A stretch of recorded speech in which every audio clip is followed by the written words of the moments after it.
Épisode 7, 1959.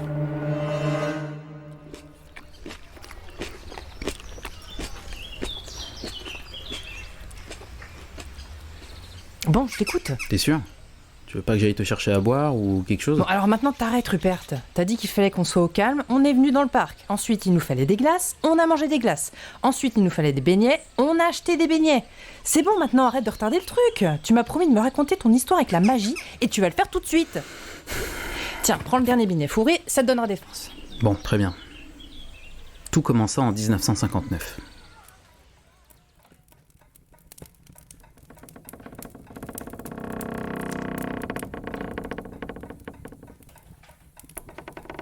J'avais 10 ans, et un soir, alors que ma cousine Anna était venue passer la nuit chez nous, on a entendu du bruit qui venait du salon. Alors, on s'est levé et on est allé voir. Non, Anna, mon père m'interdit de descendre après 9h. Sérieux ? Et tu t'étonnes que tout le monde t'appelle Rupert la mauviette ? Fais comme tu veux, mais moi, je vais voir.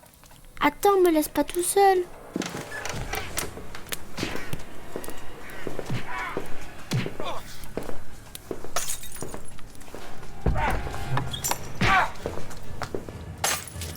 Hé Giles, il y a un truc que j'arrive pas à comprendre.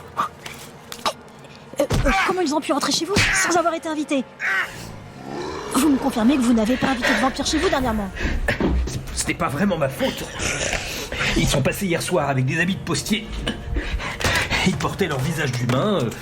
Je n'ai pas fait attention. Je leur ai fait un calendrier. Oh.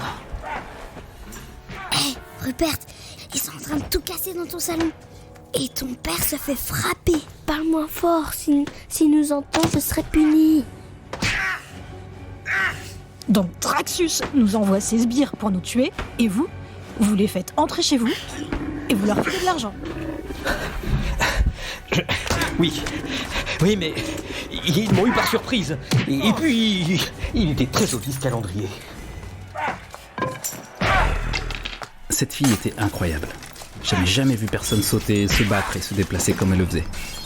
Elle empoignait ces énormes personnes avec une facilité déconcertante et les réduisait en poussière en leur enfonçant des morceaux de bois dans le torse, ou même en décapitant certains.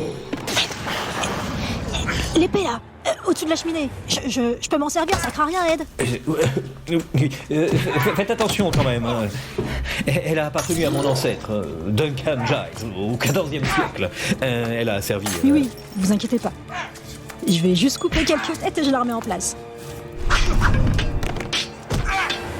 Nous sommes restés cachés derrière les barreaux de l'escalier pendant qu'elle sauvait mon père.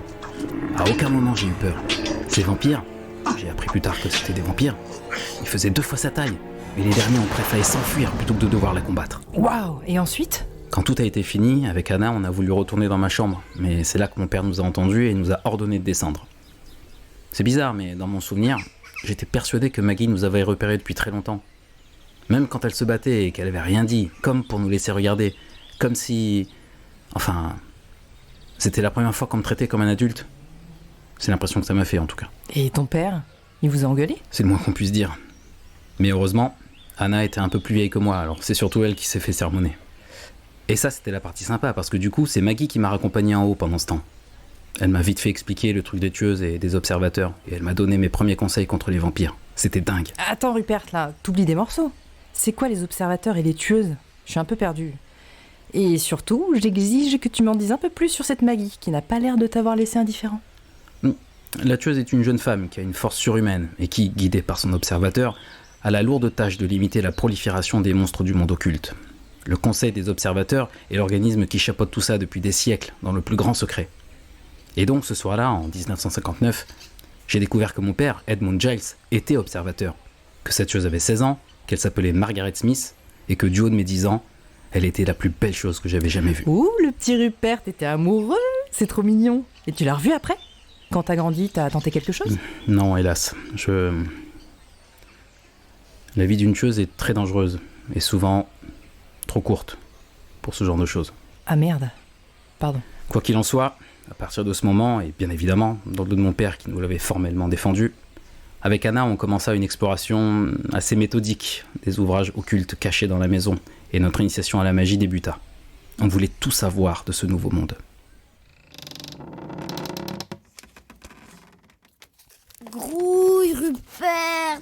commence à avoir mal aux épaules. Non mais en plus c'est toi qui as proposé et c'est toi la plus grande, faudrait savoir. Oui, bah c'est bon, je pensais pas que tu mettrais si longtemps à trouver ce grimoire magique. Si t'arrêtais de bouger, peut-être que j'y arriverais. Hein. Attends, je le vois. Viens un peu plus sur la gauche. Stop, c'est bon. C'est bon, je l'ai. Eh mais attention Anna, arrête de bouger. C'est toi, arrête de bouger, C'est avec ce premier grimoire, volé dans le bureau de mon père, que j'ai appris mes premiers sorts. D'abord, apprivoiser les 4 éléments. Ensuite, reconnaître les objets magiques, et aussi les sorts de défense, comme celui que j'ai fait sur Baldur. Après quelques semaines, on se sentait super fort. On avait l'impression de pouvoir tout contrôler. Et Anna voulait même passer aux sorts d'attaque, les plus durs, mais surtout les plus dangereux. Et c'est là qu'un soir, je lui ai proposé de suivre secrètement Maggie et mon père dans l'une de leurs patrouilles nocturnes contre les vampires, et observer comment eux utilisaient la magie.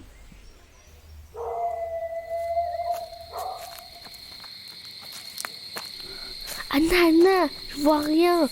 Passe-moi les jumelles, c'est à mon tour. Non mais c'est bon, là je peux te décrire. Ils font le tour de la cabane. C'est le repère de Traxus, tu crois? J'ai entendu Maggie dire à mon père qu'elle savait où trouver ce vampire. Oui, bah je sais pas là. Cette cabane a l'air vide. Ton père et ta chérie viennent de rentrer dedans. Mais rien ne se passe. Arrête de dire que c'est ma chérie. Et regarde bien autour de la cabane, parce que si Traxus n'est pas dedans, il peut arriver à tout moment et les prendre par surprise. Tout à fait, jeune homme. On s'était fait avoir comme des bleus. Traxus était arrivé par derrière, on n'avait rien entendu. Il nous a ligoté un arbre et c'est là que Maggie et mon père sont sortis de sa cabane. Oh l'angoisse! Regarde ce que j'ai trouvé en rentrant chez Boitieuse.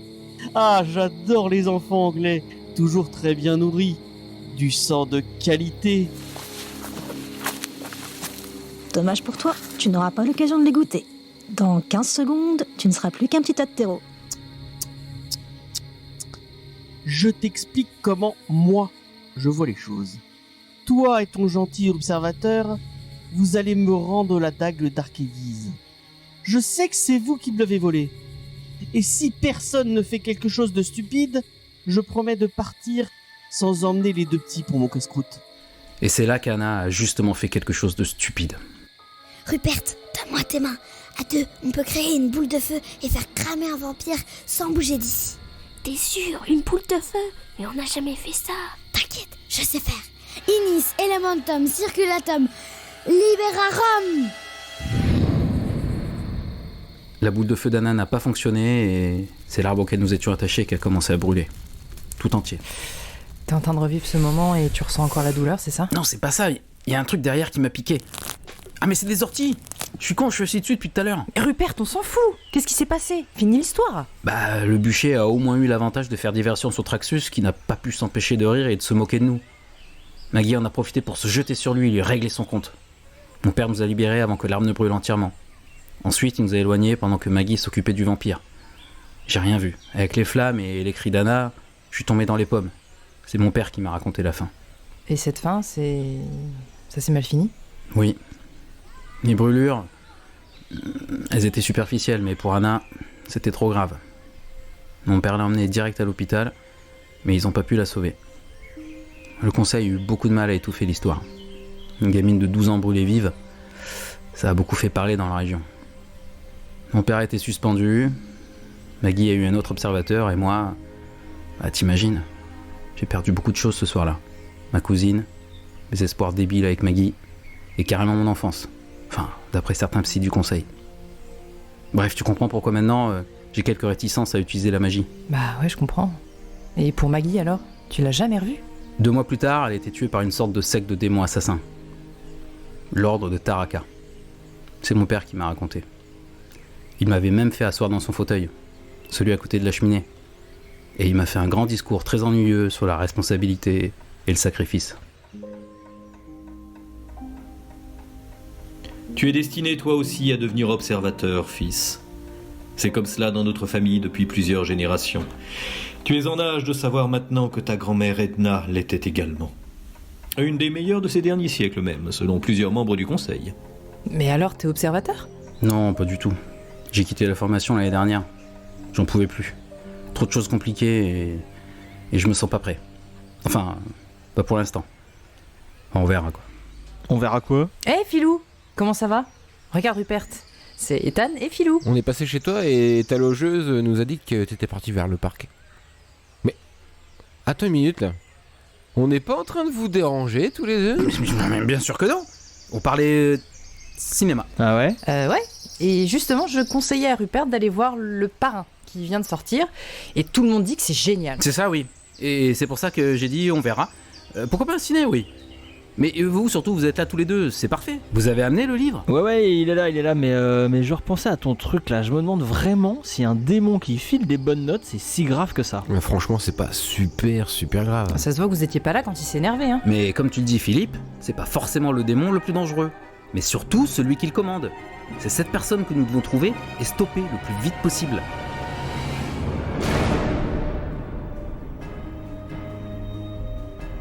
Comment Rupert et Paige réagiront en apprenant que Philippe et Ethan sont derrière les agissements du démon Baldur? Vont-ils d'ailleurs réussir à le découvrir ou les deux hommes continueront-ils de mentir à leurs amis? Vous le saurez en écoutant le prochain épisode de Reaper.